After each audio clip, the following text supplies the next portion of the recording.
오늘 정치권 이슈들은 조청래 전 여의도연구원 부원장, 윤재관 더불어민주당 정책위 부의장과 자세히 짚어보겠습니다. 어서 오십시오. 안녕하십니까. 안녕하십니까. 윤석열 대통령이 초고난도 문제인 이른바 킬러 문항과 관련해서 약자인 아이들을 가지고 장난치는 것이다, 이렇게 강하게 비판하는 것으로 전해졌습니다. 당정도 이에 발맞춰서 사교육비 경감을 위한 공교육 경쟁력 강화 대책을 발표했는데 킬러 문항을 수능 출제에서 배제하기로 결정을 했습니다. 원장님, 먼저 오늘 당정의 결정 어떻게 평가하십니까? 이게 윤석열 대통령께서 지난 대선 때 네. 공정한 입시라는 것을 중요 공약으로 제시를 했고요. 그리고 지난해에 공정한 수능을 위한 방안을 강구하라고 지시가 내려간 걸로 언론에 이미 나오고 있잖아요. 사교육을 받아야 좋은 대학에 갈 수 있다는 것은 사실상 부모 찬스죠. 그러니까 이게 제가 보기에도 불공정하다고 할 수 있고요. 수능의 변별력을 높이기 위해서 킬러 문항을 많이 넣는데 이거는 킬러 문항을 많이 넣어도 문제고 변별력을 낮춰도 또 문제이긴 합니다. 그러나 핵심은 뭐냐면 공교육 교과 과정에서 배우지 않은 문제를 시험에 출제하는 것은 이게 사실 공교육을 무력화시키는 거고요. 그다음에 사교육 부담 경감을 시키는 것이 아니라 거꾸로 사교육에 대한 부담을 높이는 거기 때문에 제가 볼 때는 공교육 과정에서 배우지 않은 킬러 문항을 넣는 부분은 배제하는 게 맞다, 이렇게 봅니다. 네, 부의장님께서는 어떻게 보십니까? 참 국민에 대한 예의가 없는 것 같습니다. 그렇게 중요한 일을 왜 지금에 와서 하는 겁니까? 수능에 5개월을 앞두고 지금 와서 할 사안입니까? 어떤 정책을 하더라도 그 정책은 아무리 좋은 정책이라 하더라도 때가 있는 법 아니겠습니까? 적절한 때를 찾지 못한 것은 그 정권을 유지하는, 정권을 운영하는 자의 입장에서 보면 무능한 것입니다. 매우 무능한 모습을 지금 계속 보여주고 있는데 이러한 무능이 한두 번이 아니고 지금 계속 이어지고 있다는 겁니다. 교육 분야 관련해서도 작년에 있었던 만 5세 입학 문제에서도 이 똑같은 문제가 벌어졌던 거 아닙니까? 백년지 대계에 관련된 이 긴 시간 동안 준비해야 될 문제를 대통령이 입을 통해서 그냥 단방에 나오는 이런 문제로 인해서 작년에 많은 혼란이 있었고 장관이 경질되는 사태까지 벌어졌습니다. 근데 지금 또다시 똑같은 현상이 벌어지고 있습니다. 주 69시간 때도 마찬가지였습니다. 그러니까 문제는 이러한 공정한 수능을 만들기 위한 노력이다. 다 좋습니다.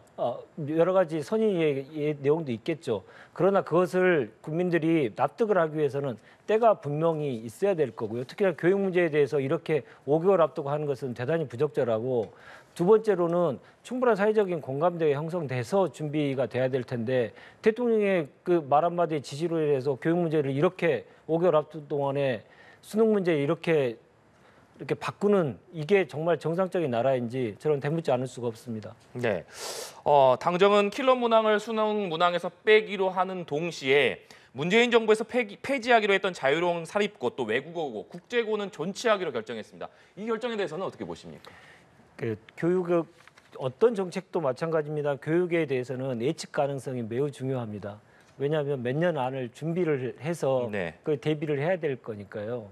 2025학년도부터 이제 폐지하기로 했던 것을 지난 대선 과정 때부터 다시 되돌리겠다, 이 폐지를 하지 않겠다라고 하는 내용들을 워낙 많이 얘기하셨기 때문에 좀 큰 뉴스는 아닌 것 같습니다.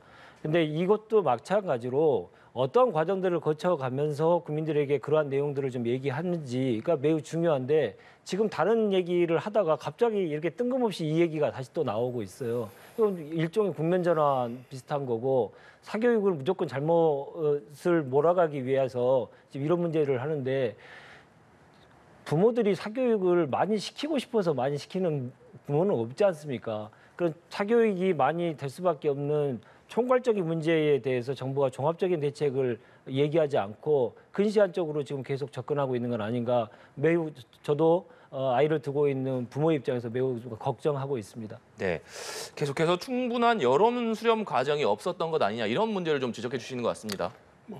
말씀하신 건 아픈 지적이라고 생각합니다. 그런데 이제 통상적으로는 이렇습니다. 대통령께서 공정한 입시라는 중요 공약을 내세웠으면 보통 대통령이 취임하고 정부가 출범하고 나면 각 정부 부처들이 대통령의 중요 공약 사항을 가지고 챙기기 시작합니다. 그래서 공약 사항을 집행하고 실행하기 위한 계획도 세우고요.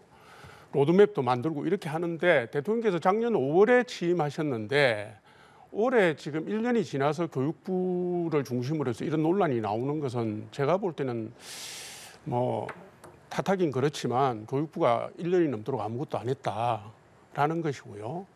지금 이제 그 교육 방향은 이미 정해져 있었습니다. 이게 이제 보수 정권이 들어서면 공교육 강화, 역량 강화를 위해서 수월성 교육으로 중심으로 가잖아요. 네. 특수 목적고 그다음에 자율형 사립고를 활성화시키는 쪽으로 가는데 결국은 학생들의 성적 수준에 맞게 교과 과정을 이루어내야 학생들의 선택권도 보장하고 공교육 수준도 높이고 그다음에 학교 교육의 다양성도 담보할 수 있기 때문에 지금 이제 그거는 사실은 정부 출범 때부터 있어 오던 부분들이 이번 이슈와 맞물려서 수면 위로 올라온 것이고요.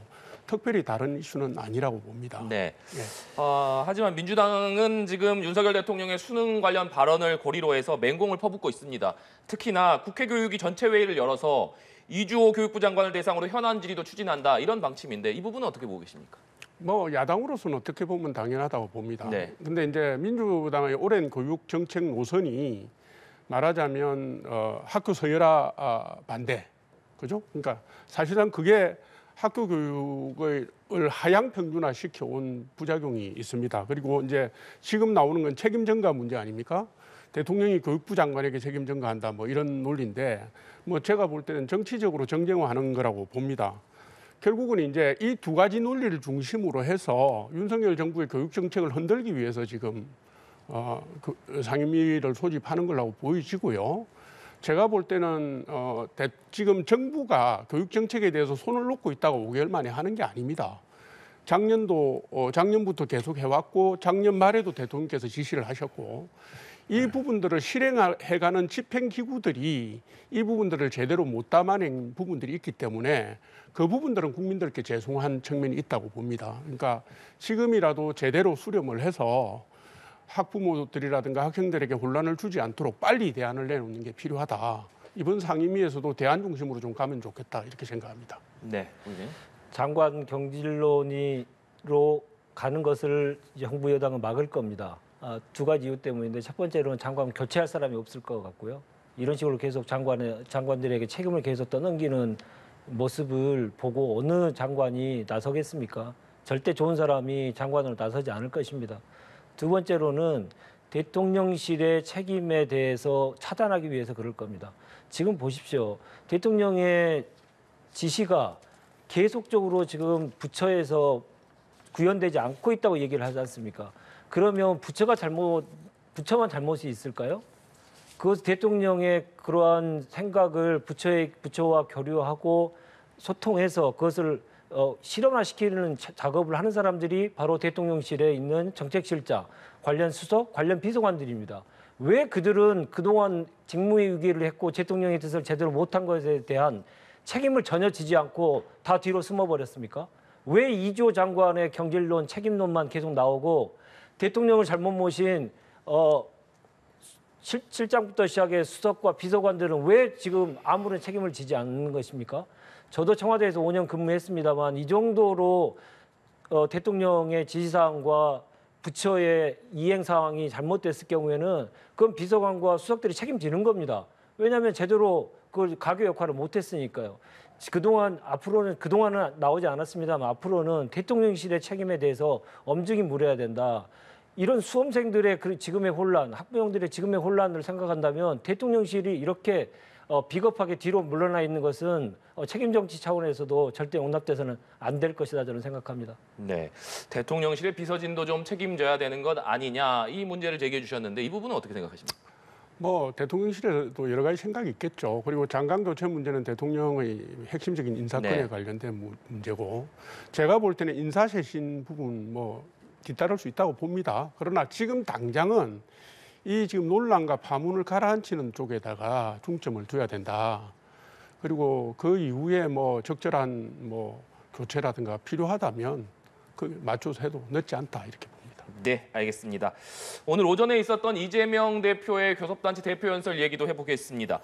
이재명 대표가 오늘 오전에 교섭단체 대표연설을 했는데 마지막 부분에 예정에 없던 불체포 특권을 포기하겠다 이런 선언을 하면서 관심을 모으고 있습니다. 자신을 소환하면 10번이 아니라 100번도 응하고 구속영장을 청구한다면 영장실질심사를 받겠다 이렇게 선언을 했는데 이재명 대표가 이 시점에서 불체포 특권을 꺼낸 배경 그리고 당내에서 이재명 대표의 오늘 선언에 대해서 어떻게 좀 평가하고 있는지도 궁금한데요. 원래 원고에 없었던 네. 내용을 발표를 하신 내용이기 때문에 모두가 다 깜짝 놀랐다라고 하는 것은 공통적인 현상이고요.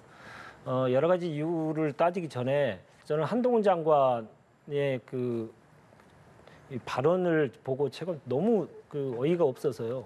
이렇게 얘기하셨어요. 이재명 대표의 발표의 내용에 대해서 어떻게 실천할지 모르겠다 이렇게 얘기했는데 구속영장을 청구하면 영장실질심사를 받으러 법원에 가겠다라고 하는 것을 왜 본인이 모르겠다는 겁니까? 날마다 하는 일, 그동안 평생 동안 하던 일인데 왜 모르겠습니까? 지금 매우 당황하고 있는 거거든요. 이재명 대표에 관련돼 가지고 여러 가지 정치적인 수사를 통해서 정치적인 공격을 사법의 잣대로 가지고 하려고 했다가 그것을 이제 더 이상 끌어내겠다라고 하는 발표가 나오니까 매우 당황해서 어떻게 할지도 본인 스스로가 모르겠다라는 내용을 오늘 얘기한 것처럼 보입니다. 그만큼 이 발언은 많은 분들에게 파장이 좀 그동안 좀 있을 거라고 좀 생각이 들고요. 두 가지 크게 이유가 있지 않을까 생각이 네. 드는데 첫 번째로는 검찰의 부당한 수사와 관련돼서 체포영장이 또 국회에 올 가능성도 있지 않습니까? 그럴 경우 또 당내에 있는 비명과 친명 간의 경쟁, 갈등 이런 것들을 또 여당에서 계속 부추길 것이고 또 표결 결과를 가지고 또 당내의 분란으로 또 계속 몰아갈 것이기 때문에 똘똘 뭉쳐서 싸워야 될 상황에서 당내에서 분란을 최소화해야 된다라고 하는 대표로서의 의무감 이것들을 좀 발휘하신 게 아닌가 싶고요. 두 번째로는 혁신위가 지금 출범을 하는데 혁신의 역할과 권한, 활동 방향 중에 어떻게 하면 기득권을 내려놓을 것이냐 이런 문제들 또 논의될 수 있는데 그때 논의할 수 있게 마음 편하게 해주신 거 아닌가 부담을 좀 덜어주신 거 아닌가 이렇게 생각이 듭니다. 네, 원장님께서는 어떻게 보십니까? 이재명 대표가 왔습니다. 보통은 이제 교섭단체 대표 연설문은 하루 전에 인쇄에 들어갑니다. 잘 아시겠지만 대개 하루 전쯤에 이제 언론에 배포가 되고 엠바고가 걸리는데 여기에 일부러 빼고 뒤에 넣은 것 같은 느낌이 좀 들어요. 그래서 관심이 불체포 특권 문제로 확 집중이 됐지 않습니까? 물론 저는 그 뛰어난 점이라고 생각합니다. 근데 좀 내용 자체로 보면 좀 늦었지만 그나마 다행이다 이렇게 저는 평가를 하고요. 이게 지금 시점에 왜 이런 제안을 하는가 하면 제가 볼 때는 이제 민주당이 불체포 특권 뒤에 숨는 방탄 논리를 활용하는데 상당히 한계에 도달했다. 총선 지금 10개월 정도 앞두고 이 논리를 가지고 국민을 설득하고 전국을 주도하기는 힘든 지점까지 오지 않았나라는 것이고요.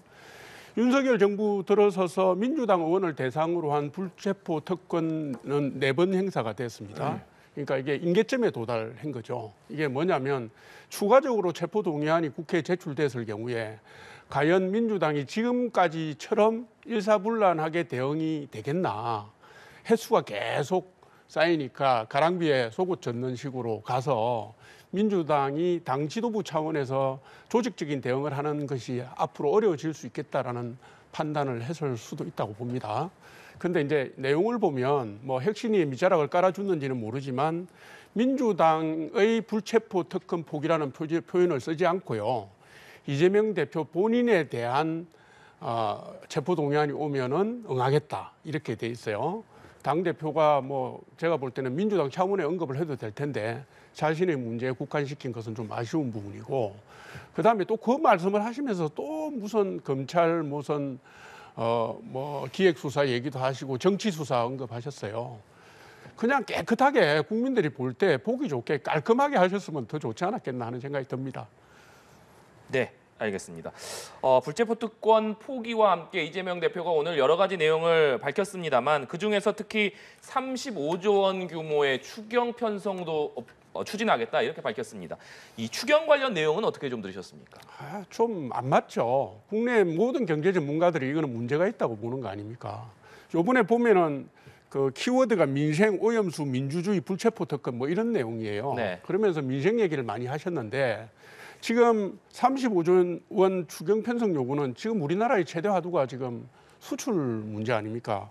지금 선심성 돈 풀기를 하면 경제 전반에 도움이 안 돼요. 가까스로 잡혀가고 있던 물가도 지금 다시 반등하게 되고 그다음에 문재인 정권 5년 동안에 400조 그 나라 빚이 늘어났는데 빚이 또 늘어날 거 아닙니까? 그러면 우리 대한민국의 국가 신인도가 또 영향을 받게 됩니다. 그래서 제가 볼 때는 표만 의식한 말씀은 좀 그만하시고 전체 국가 경제를 운영하는 그 틀 그런 시야에서 좀 전문가들 수준에 맞는 그들의 전문가들의 제안에 귀를 기울이는 정치를 좀 하시면 어떤가. 자꾸 포퓰리즘 하지 마시고요. 그런 생각을 가졌습니다. 네. 부인님 얘기도 들어봐야 될 것 같은데요. 여야가 바뀐 거 아닌가 생각이 듭니다. 오늘 대표 연설을 들으면서 이 기본적인 국가가 가야 될 방향에 대한 내용도 분명히 있고 지금 당장 민생을 해결하기 위한 구체적인 방안에 대해서도 제시가 됐습니다. 이렇게 정치가 사실은 정답을 못 찾는다 하더라도 해답은 찾아야 되는데 그 해답을 찾기 위한 민주당의 해법을 계속 좀 제시를 분명하게 하신 걸로 저는 생각이 들고요. 내일 또 그 국민의힘의 대표 연설이 있습니다만은 저는 별 기대를 안 합니다만은 구색을 좀 제대로 좀 맞춰주셨으면 좋겠다는 생각이 듭니다. 지금 말씀하셨던 추경과 관련돼서는 이렇습니다. 저희 국민 입장에서는 딱 한마디만 드리고 싶어요. 작년에 그렇게 초대기업에게 감세를 그렇게 밀어붙였던 그 마음이 있으면 지금 어려운 민생을 위해서 국가가 해야 될 역할은 왜 방기하고 계십니까? 왜 초대기업에 대해서는 국가의 역할이 있다고 얘기하시고 왜 어려운 민생에 대해서는 국가의 역할을 안 하겠다고 얘기하시고 돈이 없다라고 얘기하십니까? 그렇게 해서 많이 깎아줬던 세금 때문에 지금 쓸 돈이 없어서 못하는 거 아닙니까? 그래서 작년에 민주당에서 지금 계속 경기가 어려워져가는 상황이기 때문에 초대기업들에게 세금을 깎기보다는 아랫목에게 더 따뜻한 불이 들어갈 수 있도록 하는 국가의 역할이 필요하다. 이런 얘기를 계속 드렸던 이유입니다. 그래서 지금 앞뒤가 안 맞는 얘기를 하고 계시는 거죠. 35조 추경과 관련돼서는 물가에 미치는 영향 뭐 이런 얘기도 하실 수 있습니다만은 진짜로 어려워진 지금의 민생 경제를 생각하시면 이거는 그냥 넘겨서는 안 된다고 생각하고요. 무역 적자가 지금 15개월째 연속 이어지고 있고 대중 무역 적자는 12개월째입니다. 이게 제가 기억하기로는 국제 금융 위기 이후로는 대한민국에 처음 있는 일인데요. 진짜로 실물 경제는 매우 어려운 상황입니다. 김밥 한 줄 하고 라면 하나 먹는데 10,000원이 넘어가는 상황에 돼서 민생 경제가 엄청나게 다들 어려운 상황 아닙니까?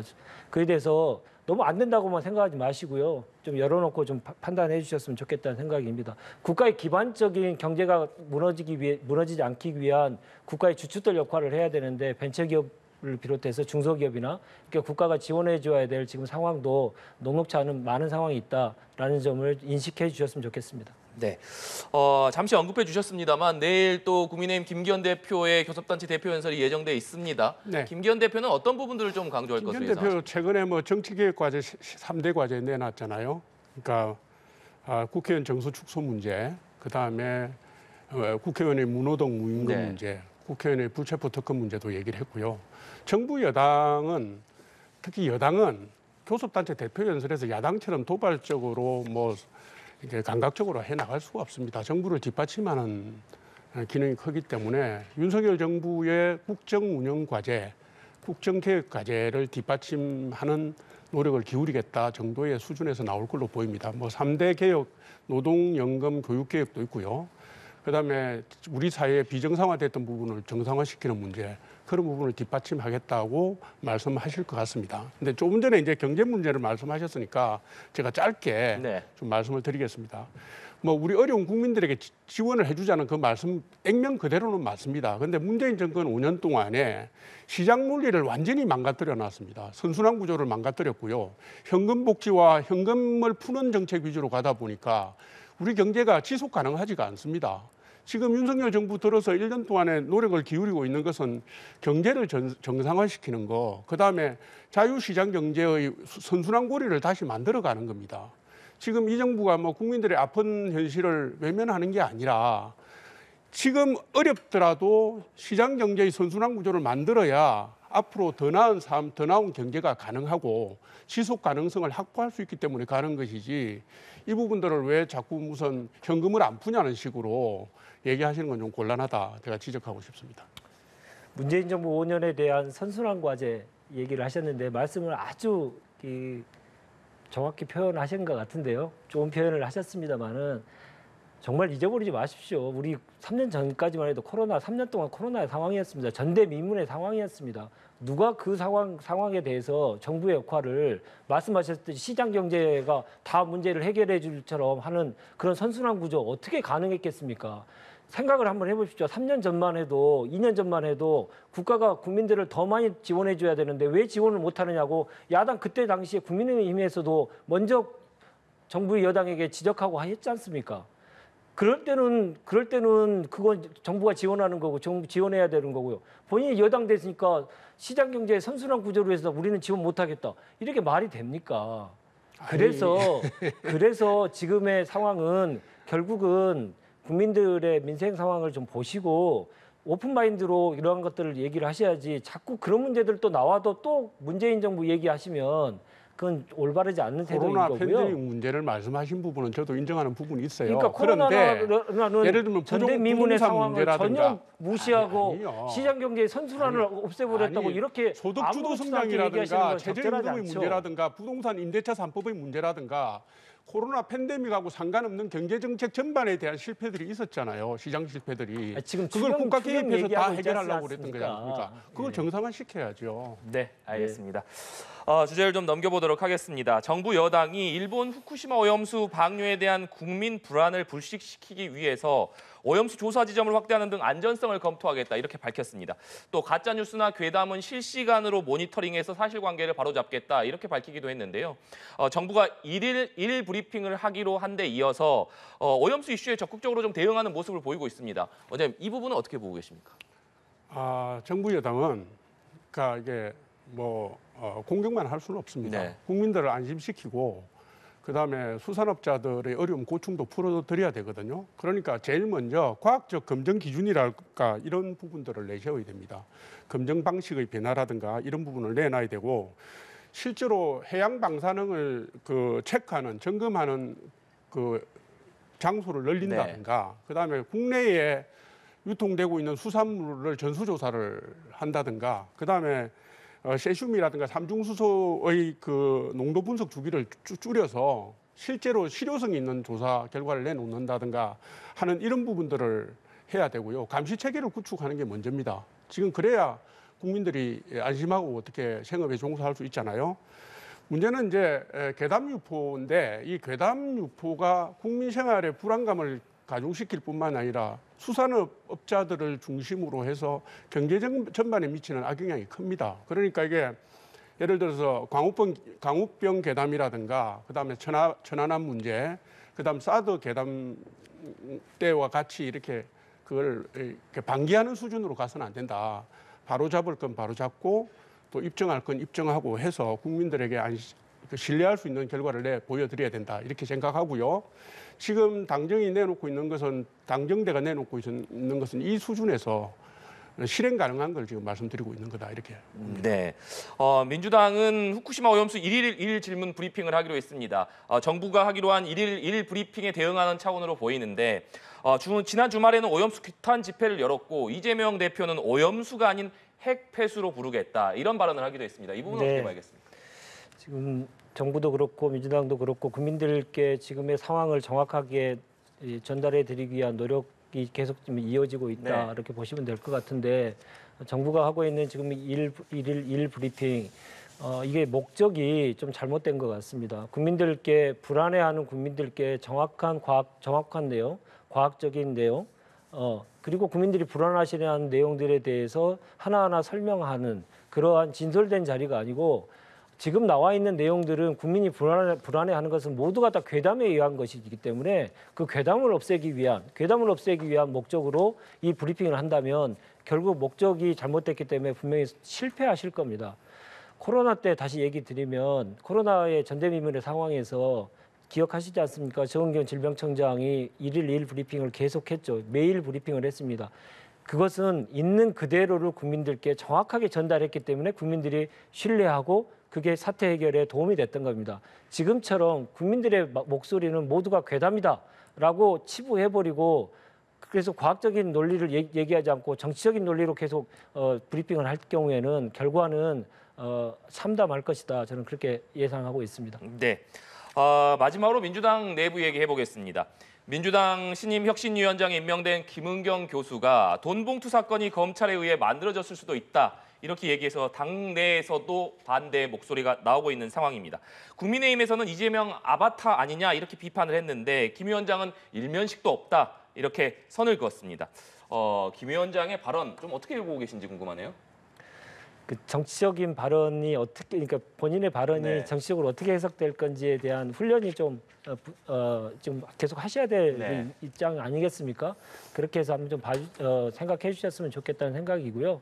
혁신위의 동력을 떨어뜨리는 떨어뜨릴 만한 발언들에 대해서는 앞으로 좀 신중을 기하시는 게 국민 신뢰를 위해서라도 더욱더 중요하고 당의 혁신의 그 의지를 한마디로 깎아먹어버리는 그런 일이 없었으면 좋겠다 이렇게 말씀드립니다. 네. 앞서 이재명 대표의 불체포 특권 포기 선언이 어떻게 본다면 혁신위에 좀 길터주기, 혁신위가 활동을 좀 더 편하게 하기 위한 차원일 수도 있다 이런 해석을 해주셨는데 혁신위의 역할을 놓고 당내에서 여러 가지 이야기가 나오고 있지 않습니까? 네. 앞으로 어떤 방향성을 가지고 좀 가야 된다고 보십니까? 혁신기구에 관련돼서는 기본적으로 전당대회 투명성부터 얘기해야 된다. 그리고 여러 가지 기득권 문제라든가 그리고 전당대회 민주성 이에 대해서는 어떻게 더 보강할 것이냐 이런 문제들에 대해서 가장 기본적으로 해야 된다는 네. 거죠. 뭐 대의원제 폐지 문제라든가 이런 돈봉투 사건과 같은 일이 절대 일어나지 않기 위한 제도적인 보완책이 무엇이 돼야 될 것이냐 이런 것도 나아갈 것이고 특히나 이제 국민들의 입장에서 보면 이제 결국은 혁신의 여러 가지 바로미터가 내년 공천 때 어떻게 하면 혁신적인 공천을 하고 개혁적인 공천을 할 것이냐 네.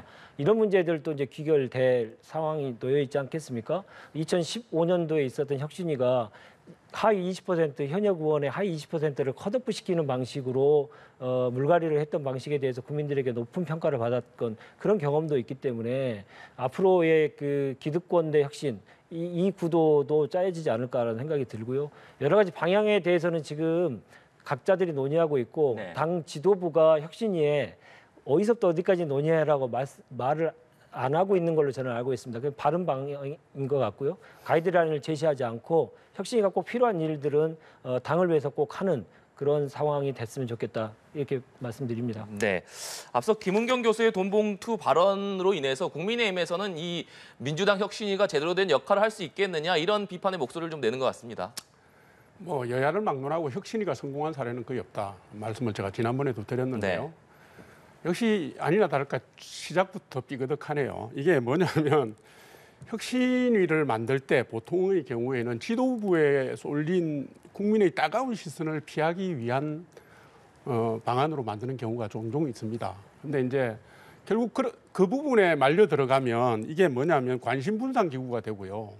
위장 기구가 됩니다. 그래서 지금 민주당 혁신위는 시작도 안 했는데 그런 조짐이 보인다는 말씀을 제가 드리고요.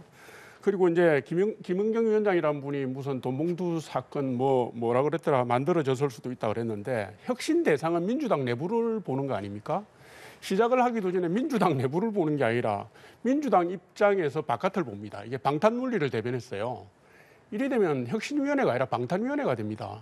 제가 볼 때는 지금 말씀하셨는데 자기가 한 얘기가 정치적 메시지로 어떻게 비춰질지에 대한 부분을 계산을 못하신 것 같긴 합니다. 훈련이 덜 됐을 수도 있고요. 또 한 가지는 정치 이력도 약하고 당내 기반도 없습니다. 그런데 지금 민주당은 수면 밑에서 친명계와 반명계가 지금 상당히 뜨거운 갈등 관계에 놓여 있는데 이분이 이 가운데서 어떤 조정 역할을 해서 민주당의 미래를 위해서 의미 있는 결론을 낼 수 있겠나? 저는 좀 어렵다고 봅니다. 결국 자기를 임명해 준 이재명 대표를 위시한 그 민주당 지도부의 의중에 따라서 끌려갈 가능성이 크다. 그리고 결국 그러다 보면 내용도 민주당 전반의 혁신보다는 공천 룰 뭐 아까 말씀하신 그것도 큰 혁신입니다. 그런 수준에 머물지 않겠나 그렇게 생각합니다. 네, 알겠습니다. 오늘 두 분 말씀은 여기까지 듣도록 하겠습니다. 지금까지 조청래 전 여의도연구원 부원장, 윤재관 더불어민주당 정책위 부의장과 얘기 나눠봤습니다. 오늘 말씀 고맙습니다.